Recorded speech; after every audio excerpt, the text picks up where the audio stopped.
Speed, recoil speed, recoil speed, recoil speed, ठीक है, recoil speed. अच्छा, रिकॉइल स्पीड मतलब क्या होता है?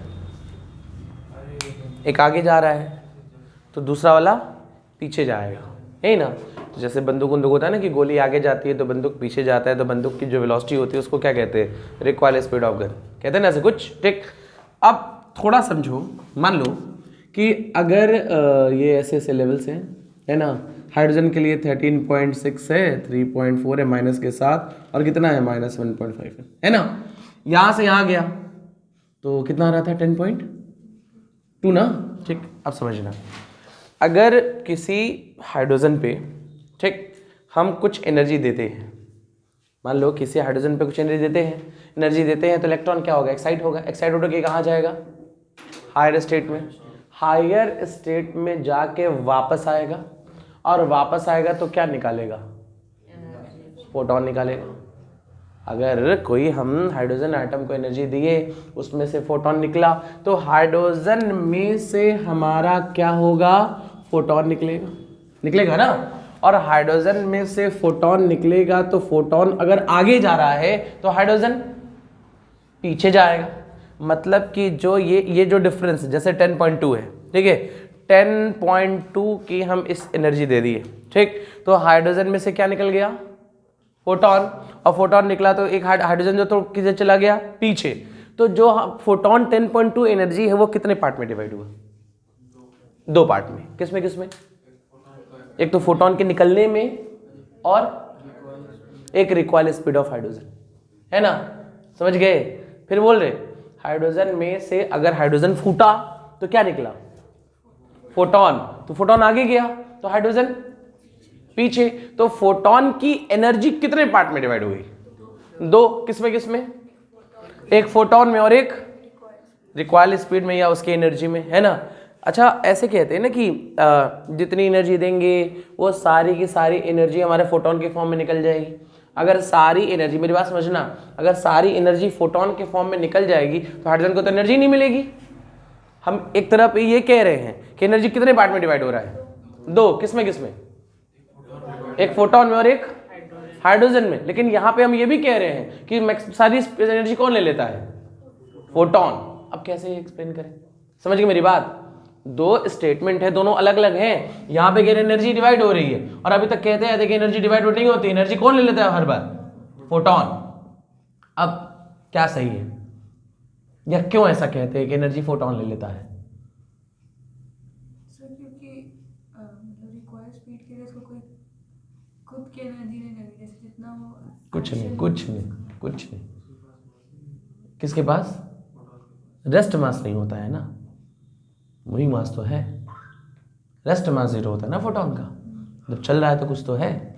अब समझ गए मेरी बात? हम क्या कहना चाह रहे हैं, समझ गए ना? फोटोन निकला, सारी एनर्जी फोटोन के पास चली गई, और हम कह रहे हैं कि कुछ एनर्जी हाइड्रोजन में लेगा, लेकिन हाइड्रोजन लेगा कहां से? सुनना, ऐसा सोचो, kinetic energy is equal to क्या होता है मोमेंटम के टर्म में? p²/2m, ठीक। अच्छा, ऐसे हाइड्रोजन है, ये हाइड्रोजन है, ठीक, ये हाइड्रोजन दो पार्ट में टूट रहा है। एक कौन निकल रहा है? फोटोन, और बाकी बचा वो इधर जा रहा है। अगर ये हाइड्रोजन है तो हाइड्रोजन में से एक फोटोन निकल रहा है और एक दूसरा हाइड्रोजन ये से, है ना। ये दोनों का कोलिजन इलास्टिक है। ये 10.2 लेगा तभी ये काम करेगा, और 10.2 ले लेगा तो हम लोग पढ़े थे कि कैसा कोलिजन होता है?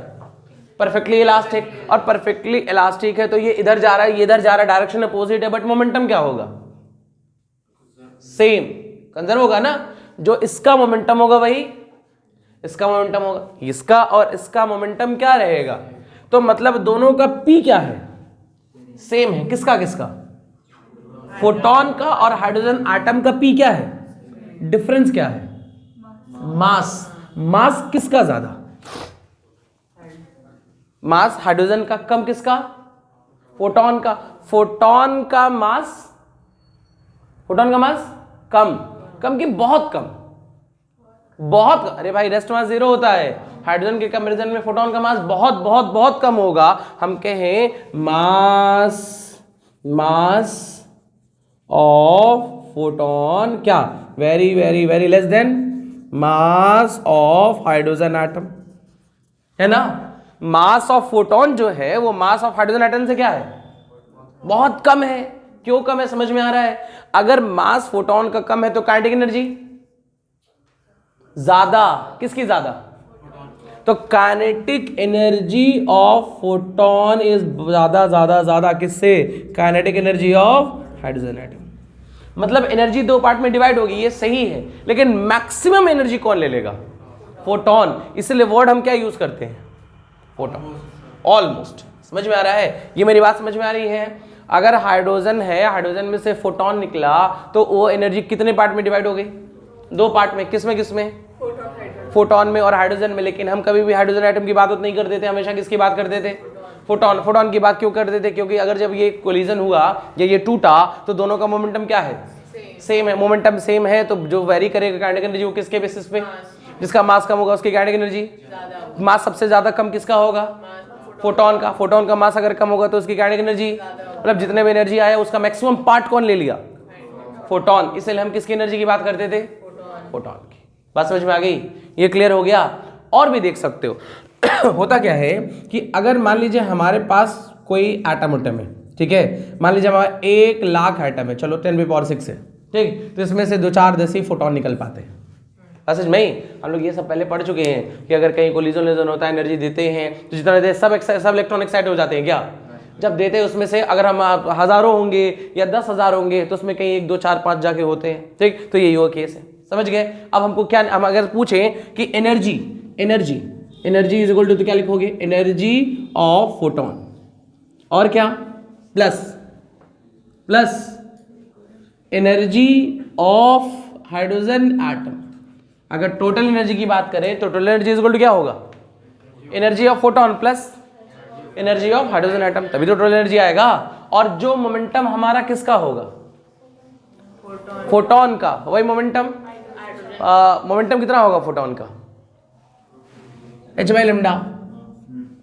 मोमेंटम कितना होगा, h/λ। हाइड्रोजन एटम का मोमेंटम कितना होगा, mv। फोटोन लाइट की स्पीड से चलता है इसलिए ये बात कर रहे हैं, ठीक। तो ये कितना होगा, h/λ। ये मोमेंटम किसका है, ये मोमेंटम किसका है, फोटोन का। इसमें ऐसे लिख सकते हैं hc/λc is equal to mv, है ना। और ये कहानी तब होगी जब ये डिफरेंस कितना हो, मतलब डिफरेंस 10.2, मतलब क्या, एनर्जी कितनी होती है फोटोन की, hc/λ, है ना। और hc/λ की वैल्यू कितनी हो, 10.2 इलेक्ट्रॉन वोल्ट हो ना। तो hc/λ की जगह क्या लिख सकते हो, 10.2/c लिख सकते हो ना। तो क्या लिखोगे, v is equal to 10.c/m into c, है ना। 10.2 क्या है, energy of photon, energy of, तो ऐसे लिख सकते हो क्या कि energy of photon divided by m into C, that is v, that is required speed. आ गया ना कि अगर हम फर्स्ट से, ये तो किस स्टेट के लिए था, फर्स्ट एक्साइटेड स्टेट के लिए। अगर सेकंड एक्साइटेड स्टेट में जाते तब